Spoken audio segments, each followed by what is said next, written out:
Hello, everyone. Um, I'd say it's nice to see you all, but of course, I can't see you. Um, in fact, we are coming together in some shape or form. We're all coping as best as you can. Coping is all that we can do in these strange times.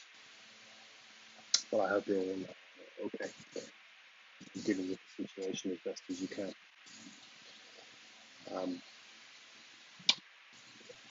I have just recorded about a half the lecture, and the file was corrupted, wouldn't play properly.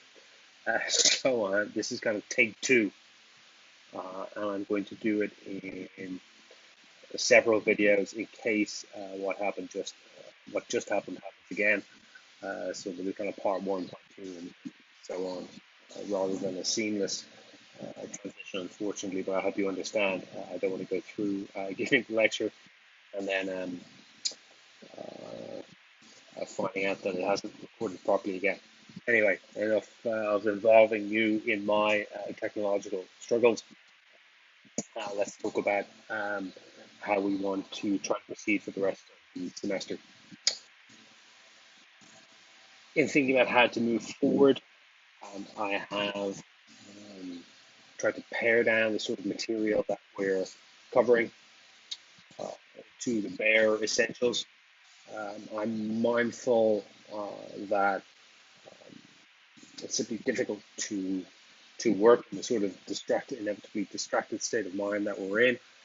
But as I think I've stressed to you from the very outset of this course, uh, I'd like to think this course uh, is particularly important for you as something of a transcendental status, right? In that it's designed to um, facilitate you being better scholars in every subsequent, if not concurrent, course that you're taking, uh, and ultimately to be benefit you when it comes to writing your thesis, not to mention all the papers that you're going to write between now and then.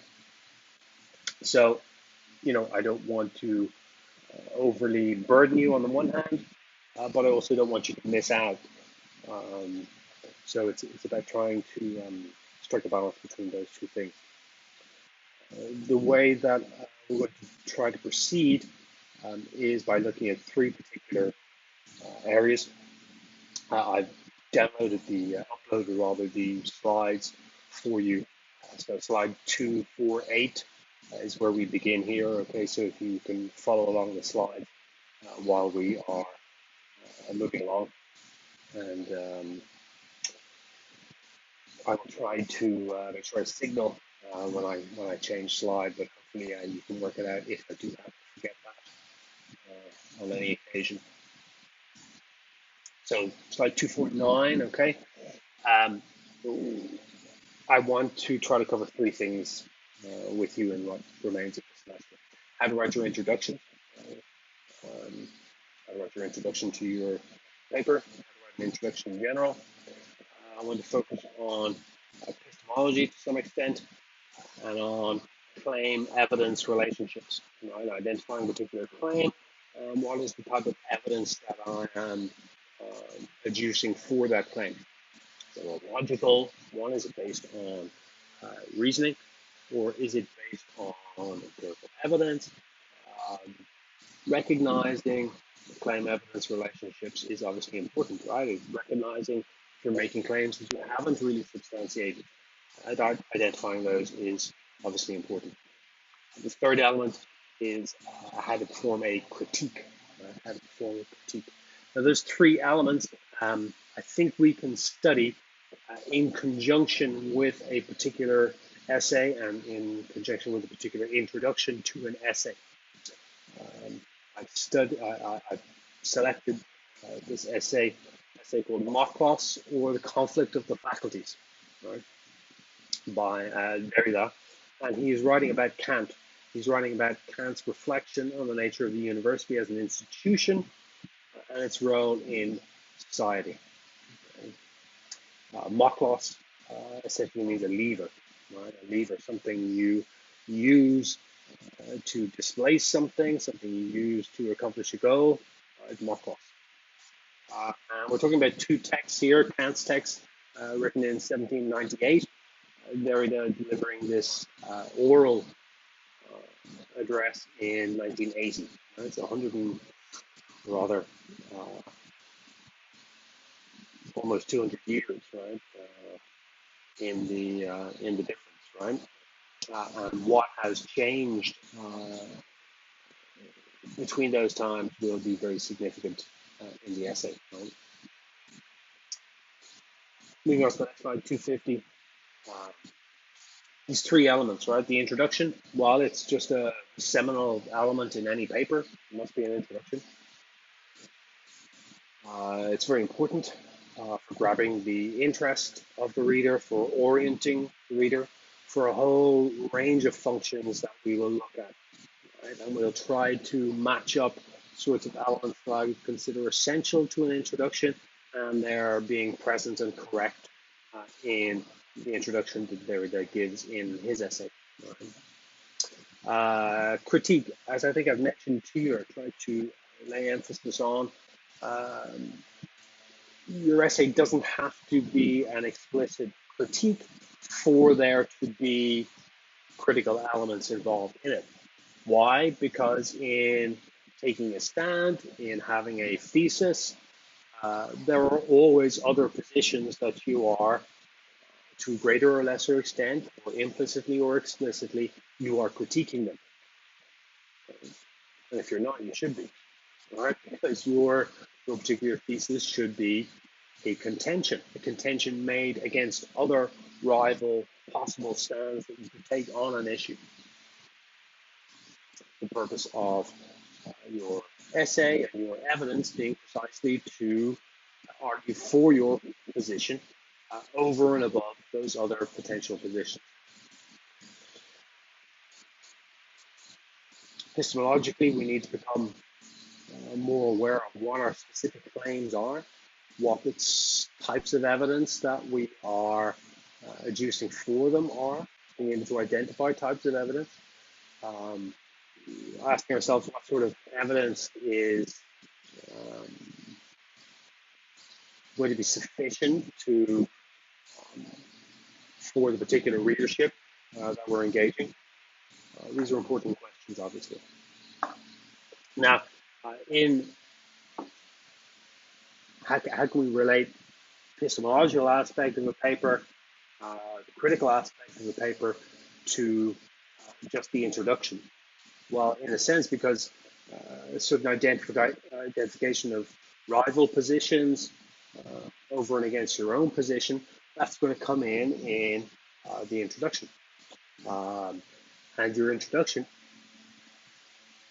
should at least suggest possible sources for where your evidence is going to come from.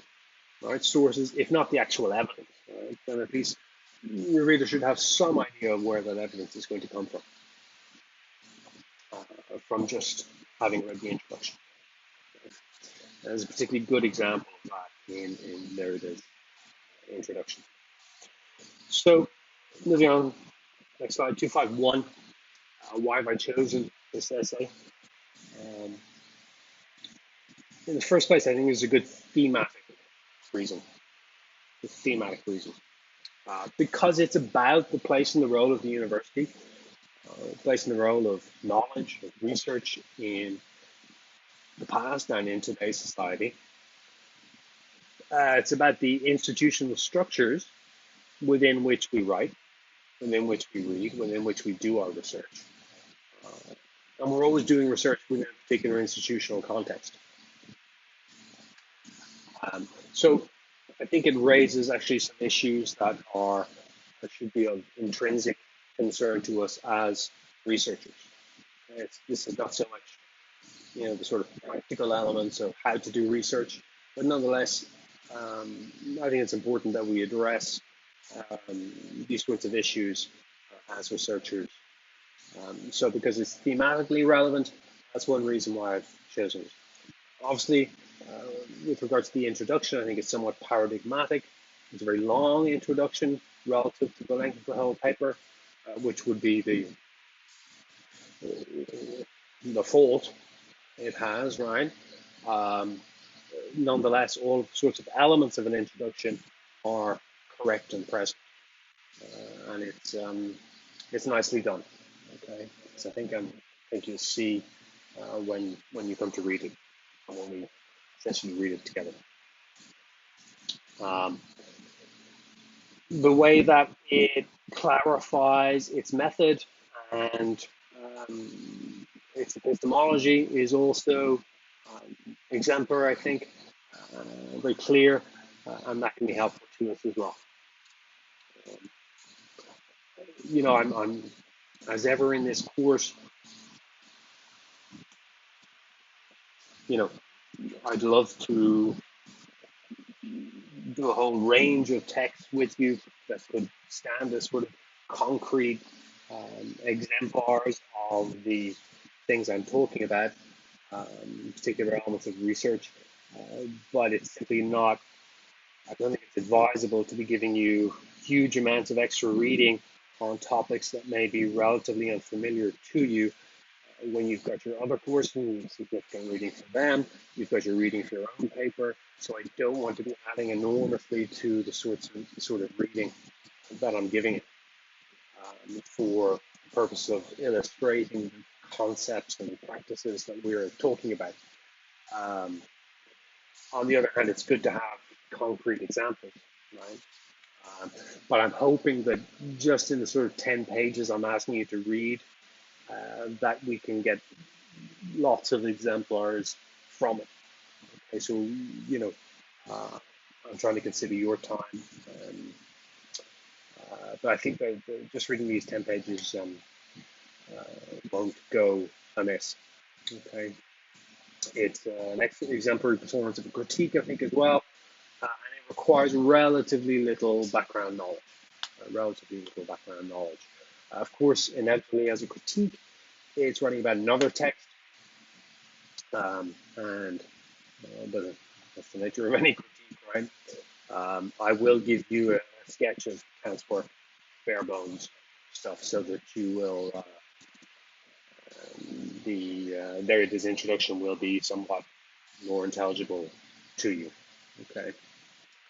Um, so today, essentially for this week, all I want to focus on is on getting you up to speed, to be in a position where you can understand Derrida's introduction. That's all. Nothing more, nothing less. And then we can move on to looking at it as an exemplary introduction in terms of how it clarifies itself epistemologically, uh, in terms of the sort of features it has as a critique more specifically. But for now, we're just concerned with putting you in a position whereby you can read the introduction and understand it, right, the substance of it. So that's all we're concerned with for now. Okay, in the hopes that this video has actually recorded this time and is playable, I'm going to stop now. So that will be the end of part one. I'm going to check if it's actually played this time, and we'll move on in part two. So goodbye for now.